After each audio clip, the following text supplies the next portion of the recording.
श्री स्वामी समर्थ। आज आपण जाणून घेणार आहोत नागपंचमी या पवित्र सणामागील अद्भुत कथा आणि उपवासाचे गूढ महत्त्व। का करतात बहिणी नागपंचमीला उपवास? नागराजाचे सत्तेश्वरीला दिलेले वचन कोणते? मेहंदी, झोका, नवीन वस्त्रे या परंपरांची खरी आध्यात्मिक कारणं काय आहेत? चला तर मग श्रावणातल्या या पवित्र दिवसाचे महत्त्व जाणून घेऊया आपल्या भावाच्या आयुष्यासाठी, कल्याणासाठी आणि अखंड रक्षणासाठी। नागपंचमी उपवासाचे महत्त्व। उपवासाचे महत्त्व। 5 युगांपूर्वी सत्तेश्वरी नावाची एक कनिष्ठ देवी होती। सत्तेश्वर हा तिचा भाऊ होता। सत्तेश्वराचा मृत्यू नागपंचमीच्या आदल्या दिवशी झाला। त्यामुळे भावाच्या शोकात सत्तेश्वरीने अन्न ग्रहण केले नाही। त्यामुळे त्या दिवशी स्त्रिया भावाच्या नावाने उपवास करतात। भावाला चिरंतन आयुष्य व अनेक आयुधांची प्राप्ती होवो आणि तो प्रत्येक दुःख व संकट यांतून तारला जावो, हेही उपवास करण्यामागे एक कारण आहे। नागपंचमीच्या आदल्या दिवशी प्रत्येक बहिणीने भावासाठी देवतांकडे हाक मारल्यास त्याचा भावाला 75% लाभ होतो व त्याचे रक्षण होते। नागाची पूजा करण्यामागील शास्त्र। सत्तेश्वरीला तिचा भाऊ नागरूपात दिसला, तेव्हा तिने त्या नागरूपाला आपला भाऊ मानले। त्यावेळी नागदेवतेने वचन दिले की जी बहीण माझी भाऊ म्हणून पूजा करील, तिचे रक्षण मी करीन।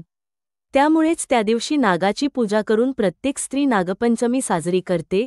नवीन वस्त्रे व अलंकार घालण्याचे कारण सत्तेश्वरीचा भावासाठीचा शोक पाहून नागदेव प्रसन्न झाला। त्याने तिचा शोक दूर करण्यासाठी व तिला आनंदी करण्यासाठी नवीन वस्त्रे परिधान करण्यासाठी दिली। तसेच निरनिराळे अलंकार देऊन तिला सजवले। त्यातून सत्तेश्वर समाधानी झाला। त्यामुळे नागपंचमीच्या दिवशी स्त्रिया नवीन वस्त्रे व अलंकार परिधान करतात। मेहंदी लावण्याचे महत्त्व। सत्तेश्वर नागराजाच्या रूपात सत्तेश्वरीच्या पुढ्यात उभा राहिला। तो निघून जाईल असे वाटून तिने त्याच्याकडून म्हणजे नागराजाकडून तसे हातांवर वचन घेतले। ते वचन देताना सत्तेश्वरीच्या हातांवर वचनचिन्ह निर्माण झाले। त्या वचनाचे प्रतीक म्हणून नागपंचमीच्या आदल्या दिवशी प्रत्येक स्त्री स्वतःच्या हातांवर मेहंदी काढते। झोका खेळण्याचे महत्त्व। दुसऱ्या दिवशी सत्तेश्वरीला नागराज दिसला नाही। तेव्हा ती जंगलात सैरावैरा भटकू लागली व शोधता शोधता झाडांच्या फांद्यांवर चढून पाहू लागली। त्यानंतर नागराजाने तिला दृश्य स्वरूपात समोर येऊन सत्तेश्वराचे रूप प्रकट केले। तेव्हा ती आनंदाने झाडांच्या फांद्यांवर झोके घेऊ लागली। त्यामुळे स्त्रिया त्या दिवशी झोका खेळतात। त्या दिवशी झोका खेळण्यामागील उद्देश असतो जसा झोकावर जातो तसा भाऊ प्रगतीच्या शिखरावर जाऊ दे व झोका खाली येतो तशा भावाच्या आयुष्यात आलेल्या सर्व अडचणी व दुःख हे खाली जाऊ देत। वरील भाव ठेवून जेव्हा बहीण प्रत्येक विचार व कृती करते तेव्हा भावाची 5% आध्यात्मिक व 30% व्यावहारिक उन्नती होते। नागपंचमीच्या दिवशी करावयाची प्रार्थना। नागपंचमीच्या दिवशी जी बहीण भावाच्या उन्नतीसाठी ईश्वराला कळकळून व भावपूर्ण प्रार्थना करते त्या बहिणीची हाक ईश्वराच्या चरणी पोहोचते। त्यामुळे प्रत्येक साधिकेने त्या दिवशी ईश्वरी राज्याच्या स्थापनेसाठी प्रत्येक युवकाला सद्बुद्धी, शक्ती व सामर्थ्य मिळण्यासाठी प्रार्थना करावी। नागपंचमीच्या दिवशी शीतलता ग्रहण करण्यासाठी अधिकाधिक नामजप करावा। शांत राहून आपल्यातील स्वभावदोषांचे निर्मूलन करण्यासाठी प्रयत्न करावेत। घरच्या कागदावरील नाग प्रतिमेचे पूजन करावे। आघाड्यांच्या पानांची माळ नाग प्रतिमेस घालावी।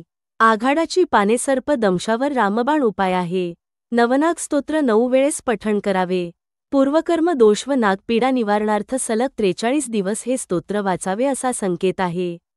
पित्त, विष, प्रकृतीच्या लोकांना विशेष लाभ होतो। मित्रांनो, नागपंचमी ही केवळ सण नाही, ती एक भावपूर्ण सेवा आहे बहिणीच्या प्रेमाची आणि रक्षणाच्या संकल्पाची। उपवास, मेहंदी, झोका या सर्व परंपरा फक्त शोभेची नसून त्यामागे भावनांची गूढ आणि आध्यात्मिक शक्ती आहे। या दिवशी आपण प्रार्थना करूया आपल्या भावंडांना सुख, आरोग्य आणि यश मिळो आणि सर्व संकटांतून त्यांचे रक्षण होवो। नवनाग स्तोत्रचे पठण करून आपल्यातील शांती, श्रद्धा आणि चैतन्य वाढवूया। ही माहिती आवडली असेल तर शेअर करा आणि आपल्या घरीही या उपासनेचे महत्त्व सांगायला विसरू नका। श्री स्वामी समर्थ।